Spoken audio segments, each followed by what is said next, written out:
आज एक नए और महत्वपूर्ण वीडियो के साथ उपस्थित हूँ, जिसका टॉपिक है परिपक्व परागकोश का स्फुटन या डेसेंस ऑफ मैच्योर एंथर। स्टूडेंट्स, इसके पहले का जो वीडियो था वो चतुष्क एवं चतुष्क के प्रकार, tetrad and types of tetrad के ऊपर था। यदि आपने वो वीडियो नहीं देखा है तो आप उस वीडियो को देख लें, जिससे कि ये वीडियो आपको अच्छी तरह से समझ में आ जाए। आप YouTube पर जाकर के बायोमाउंट टाइप करें और वहां पर आपको ये वीडियो मिल जाएगी और उसको आप वहां देख लें। तो आइए शुरू करते हैं आज का वीडियो, परिपक्व परागकोश का स्फुटन या डेसेंस ऑफ मैच्योर एंथर। परागकोश का स्फुटन एक चरण में संपन्न होने वाली क्रिया नहीं है, बल्कि ये कई चरणों में संपन्न होने वाली क्रिया है। परागकोश का स्फुटन जो होता है वो परत विलुप्तीकरण, परागकोश की संरचना और साथ ही साथ उसकी जल की स्थिति में परिवर्तन पर आधारित होता है। आइए देखते हैं कि इसमें कौन सी घटना सबसे पहले होती है। आपको इसके पहले मैंने पढ़ाया था परिपक्व परागकोश या परागकोश की संरचना के बारे में मैंने आपको पढ़ाया था। तो तरुण परागकोश का जब सेक्शन काटा गया था तो कुछ इस प्रकार की संरचना आपको वहां पर दिखाई पड़ी थी, जिसमें सबसे बाहर की तरफ जो थी वो बाह्य त्वचा थी। बाह्य त्वचा के अंदर एंडोथीसियम के अंदर मिडिल लेयर्स की परतें और मिडिल लेयर के अंदर टेपिडम की परत पाई जाती थी। तो कहने का मतलब यह है कि जो डेसेंस की प्रोसेस है वो डेसेंस की प्रोसेस की सारी घटनाएं इसी वॉल के अंदर होंगी। इसी वॉल में वो सारी घटनाएं घटेंगी जो इसके डेसेंस को पूरा करेंगी। आइए देखते हैं पहली जो घटना होती है वो क्या होती है। परागकोश की दीवार की मध्य परतें टेपिडम को पोषण देने के बाद नष्ट हो जाती हैं। परागकोश की जो मिडिल लेयर है या मध्य परत है, उस मध्य परत की जो सेल्स होती हैं वो थिन वॉल्ड होती हैं। वो क्या होती हैं? थिन वॉल्ड होती हैं।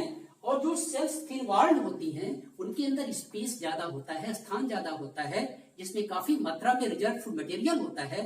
तो ये सेल्स क्या काम करती हैं? क्योंकि पैरेन्काइमेटस की होती है सेल्स, इसी नाते पैरेन्काइमेटस सेल्स की पहचान होती है कि ये दीवार जो होती है वो पतली होती है और इसके अंदर काफी स्पेस होता है, जिससे फूड मटेरियल काफी इसमें स्टोर रहता है। तो ये अपने फूड मटेरियल को क्या करती हैं?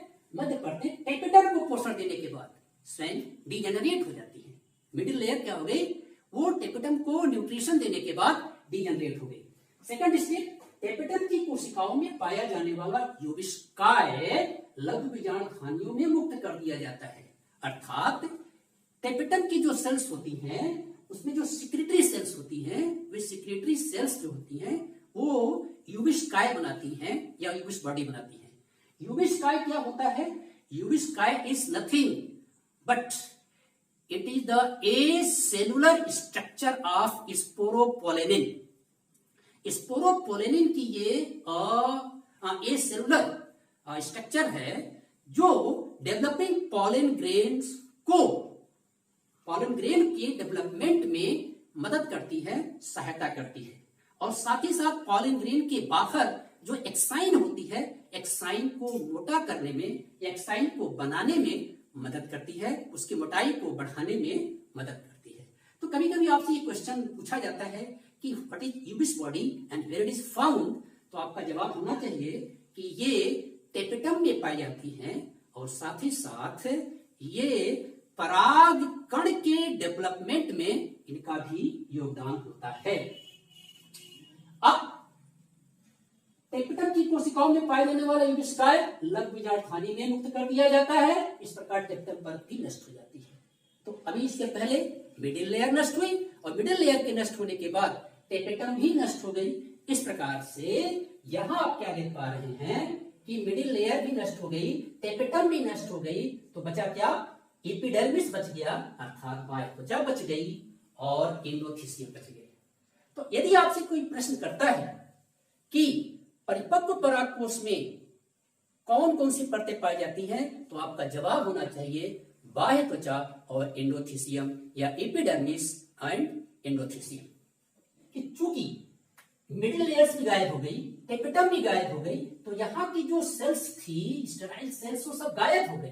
ये सब सेल्स गायब हो गई, डीजेनरेट हो गई, नष्ट हो गई। तो ये जो पॉलन सैक है और ये पॉलन सैक है, ये आपस में क्या हो जाते हैं, फ्यूज कर जाते हैं, आपस में मिल जाते हैं। इस प्रकार से आप कह सकते हैं कि एक लोब में केवल एक परागधानी पाई जाती है, एक लोब में केवल एक परागधानी पाई जाती है, दूसरे लोब में एक अलग परागधानी पाई जाती है। तो कोई आपसे ये प्रश्न कर सकता है कि ये परिपक्व परागकोश में कितनी परागधानियां पाई जाती हैं, तो आपका जवाब होना चाहिए 2 परागधानी पाई जाती है। अर्थात एक मैच्योर एंथर के अंदर 2 पॉलन सैक्स आर फाउंड। इस प्रकार से एक मैच्योर एंथर में 2 परत एपिडर्मिस और एंडोथीसियम और 2 परागधानी या पॉलन सैक्स पाए जाते हैं। ठीक है, अब क्या हो रहा है, अब देखिए परागकोश के परिपक्व होने पर एंथर लोब में पाई जाने वाली परागधानी आपस में मिल जाती हैं।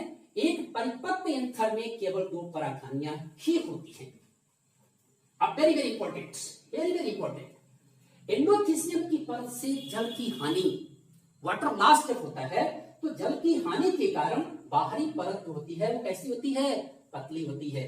ध्यान से देखिएगा, मान लीजिए ये एक सेल है, तो क्या होती है, एंडोथीसियम की जो इनर वॉल लेयर होती है, इनर वॉल, वो उस पर फाइब्रस थिकनिंग होती है, पढ़ा होगा आपने, फाइब्रस थिकनिंग, अल्फा सेलुलोज की फाइब्रस थिकनिंग होती है, अल्फा सेलुलोज की फाइब्रस थिकनिंग होती है। लेकिन ये वाली जो परत है, ये वाली वो थिन वॉल्ड है, पतली है, यहां पर थिकनिंग नहीं पाई जाती है। तो जब टेम्परेचर हाई होता है या तापमान अधिक होता है तो टेम्परेचर हाई होने की वजह से एंडोथीसियम से वाटर लॉस होता है। क्यों? एंडोथीसियम की जो परत होती है वो हाइग्रोस्कोपिक होती है, they can absorb moisture from surroundings, तो सराउंडिंग से मॉइस्चर को एब्जॉर्ब करके क्या हो जाती है, ये टर्जिट हो जाती है, टर्जिट हो जाती है। लेकिन जब वाटर लॉस होता है तो वाटर लॉस होने के कारण, वाटर लॉस होने के कारण ये जो बाहर वाली परत है जो कि थिन वॉल्ड है, ये क्या हो जाती है, इनकर्व हो जाती है, इनकर्व, या ये कह लीजिए कनकेव हो जाती है या अवतल कर सकते हैं। तो इस प्रकार से क्या हो गई, इनकर्व हो गई। तो जब ये इनकर्व हो जाती है आउटर लेयर, इनर लेयर में कोई परिवर्तन नहीं हो रहा, इनर लेयर पर चूंकि मोटी है इनर लेयर, यहाँ जो है वो थिकनिंग है, यहाँ पर अल्फा सेलुलोज की फाइब्रस थिकनिंग है, तो इसकी वजह से इसमें कोई परिवर्तन नहीं है, इसमें कोई झुकाव या फैलाव सिकुड़ाव नहीं है, केवल फैलाव सिकुड़ाव कहां पर हो रहा है, इसमें। और फैलाव सिकुड़ाव का मतलब क्या है, ये इनकर्व हो जाती है, अंदर की ओर झुक जाती है, अवतल हो जाती है, और इसकी वजह से पूरे एंथर पर उसकी दीवार पर क्या होता है, एक टेंशन क्रिएट हो जाता है, एक तनाव हो जाता है। मतलब इसके वजह से पूरे एंथर पर एक, उसके दीवार पर एक तनाव उत्पन्न हो जाता है, और इस तनाव के कारण ये जो बाहरी परत होती है या थिन वॉल्ड लेयर जो बाहरी होती है, वहां पर स्टोमियल सेल्स पाई जाती हैं, और वो स्टोमियल सेल्स ब्रेक कर जाती हैं, और जब स्टोमियल सेल्स ब्रेक कर जाती हैं तो क्या होते हैं, ये पॉलन ग्रेन्स जो पाए जाते हैं, पॉलन सैक में जो पॉलन ग्रेन्स पाए जाते हैं, वो सब के सब पॉलन ग्रेन्स जो होते हैं वो बाहर आ जाते हैं। क्यों? क्योंकि यहाँ जो पॉलन ग्रेन्स बन रहे हैं वे भी तो साइज में इंक्रीज करेंगे, पॉलन ग्रेन्स जो होते हैं वो साइज में इंक्रीज करते हैं, उनका भी आकार बढ़ता है। तो जब वो साइज में इंक्रीज करते हैं तो वो भी एक प्रेशर एक्सर्ट करते हैं, वो भी एक तनाव उत्पन्न करते हैं, और उस प्रेशर एक्सर्ट करने के नाते यहाँ की जो स्टोमियम सेल्स हैं वो भी टूट जाती हैं, और इस प्रकार से यहाँ से परागकण बाहर हो जाते हैं, यहाँ से परागकण आउटसाइड एटमॉस्फेयर में रिलीज हो जाते हैं। इस घटना को हम लोग कहते हैं परिपक्व परागकोश का स्फुटन, परिपक्व परागकोश का स्फुटन। तो जो एक सामान्य सा स्फुटन होता है, या मेजॉरिटी ऑफ प्लांट्स में जो स्फुटन पाया जाता है, डेसेंस पाया जाता है, वो कैसा होता है, अनुलंब प्रकार का होता है या लॉन्गिट्यूडनल प्रकार का होता है। यहाँ देखिए बड़े ध्यान से, यहाँ देख रहे हैं, तो ये जो डेसेंस हो रहा है कैसे हो रहा है, दरार से हो रहा है। कैसा दरार है इसमें, ध्यान से देखिए, ये इस प्रकार इसको मानिए, तो इस प्रकार से ये यहाँ से ये फट गया, और फट गया तो यहाँ से परागकण बाहर हो जाएगी, यहाँ से ये फट गया, यहाँ से परागकण होते हैं वो बाहर हो जाते हैं। तो इनको हम अनुलंब दरार कहते हैं। क्या कहते हैं, अनुलंब दरार कहते हैं, या इनको हम अनुलंब स्फुटन कहते हैं। और ये किसमें पाया जाता है, एक टिपिकल प्लांट कैप्सेला में मालवेसी कुल के अधिकांश पौधों में कैसा स्फुटन होता है?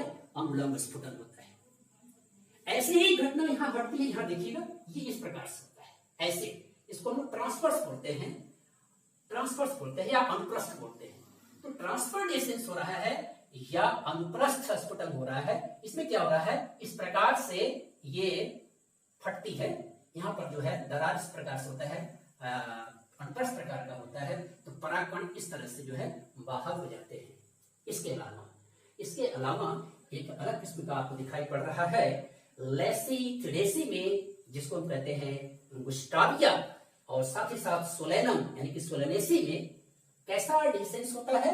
सोलेनेसी में छिद्रित डिसेंस होता है या पोरिसाइडल डिसेंस होता है, क्योंकि यहां पर देख रहे हो कि एपिकल पोर्स पाए जाते हैं। इसमें क्या पाए जाते हैं? एपिकल पोर्स पाए जाते हैं, और यहां से परागकण जो होते हैं वो इस एपिकल पोर्स से जो है वो बाहर निकलते हैं। इसको हम लोग कहते हैं पोरिसाइडल डिसेंस या छिद्र द्वारा परागकोश का स्फुटन, और रूप इसमें पाया जाता है सोलेनम यानी कि सोलेनेसी में, और गुस्टाविया अर्थात लैसिथिडेसी में पाया जाता है। इसके अलावा एक स्पेशल टाइप का देख रहे हैं जो वाल्वुलर कहलाता है या कपाटी कहलाता है। तो कपाटी टाइप का स्फुटन किसमें पाया जाता है? तो कपाटी टाइप का स्फुटन जो पाया जाता है वो बारबेरिस में पाया जाता है। यहाँ क्या होता है? कपाट पाए जाते हैं, कपाट के द्वारा कपाट खुलते हैं तो परागकण जो होते हैं वो सारे के सारे बाहर जाते हैं। तो इस प्रकार से जो मेजॉरिटी ऑफ प्लांट्स में है वो तो आपका ये है, और अन्य में भी आपने किन किन प्लांट्स में पाया जाता है उसको आपने पढ़ लिया कि अनुप्रस्थ जो स्फुटन होता है वो ऑसिमम में पाया जाता है, जिसे होली बसील कहते हैं। कपाटी स्फुटन जो होता है वो बारबेरिस में पाया जाता है। छिद्रित स्फुटन जो होता है वो सोलेनम में, गुस्टाविया में पाया जाता है। अनुलंब स्फुटन जो होता है वो कैप्सेला में, मालवेसी कुल के पौधों में जो है पाया जाता है। तो कहने का मतलब ये था कि ये जो पूरी कहानी थी वो क्या थी? परागकोश के स्फुटन की घटना या डेसेंस ऑफ मैच्योर एंथर की कहानी थी। प्यारे बच्चों, आपको इस वीडियो मेरे ख्याल से समझ में आ गया होगा। आप देख लें कि किस प्रकार से जब ये स्टोमियम की वाल फटती है, स्टोमियम की वाल फटने से यहाँ भी क्या थे? सब परागकण थे। जो परागधानी थी वो परागकण यहाँ से रिलीज होकर के बाहर आ रहे हैं, यहाँ से भी परागकण रिलीज होकर के बाहर आ रहे हैं, यहाँ से भी परागकण रिलीज होकर के बाहर चले जा रहे हैं, यहाँ से भी परागकण जो है वो रिलीज होकर के बाहर चले जा रहे हैं। तो इस प्रकार से परिपक्व परागकोश के स्फुटन की ये पूरी कहानी आपको समझ में आ गई होगी। स्टूडेंट्स, इसके पहले वाले वीडियो में मैंने आपसे 2 प्रश्न पूछे थे कि वो कौन सा ऐसा पौधा है जिसमें चारों प्रकार के चतुष्क पाए जाते हैं। तो एरिस्टोलाकिया एलिगेंस उसका एग्जाम्पल है, उसका नाम है। और एक और प्रश्न पूछा था मैंने कि क्रासिक चतुष्क किसमें पाया जाता है? तो क्रासिक चतुष्क मैग्नोलिया में पाया जाता है। स्टूडेंट्स, आज का जो प्रश्न है वो ये है कि बारबेरिस में किस प्रकार परागकोश का स्फुटन होता है?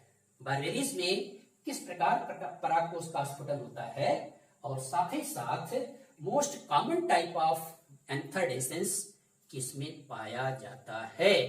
यूबिस बॉडी किन सेल्स से या किस सेल में पाई जाती है? यूबिस बॉडी किस सेल में पाई जाती है? तो ये 3 प्रश्न आप जो है इनका उत्तर कमेंट बॉक्स में देंगे, और अगले वीडियो में उसका उत्तर दिया जाएगा, उसका आंसर दिया जाएगा। आई होप आपको वीडियो अच्छी तरह से समझ में आ गया होगा। ऐसे ही नए नए वीडियो आपको प्राप्त होते रहेंगे। आप अच्छे ढंग से पढ़ाई करते रहिए। धन्यवाद।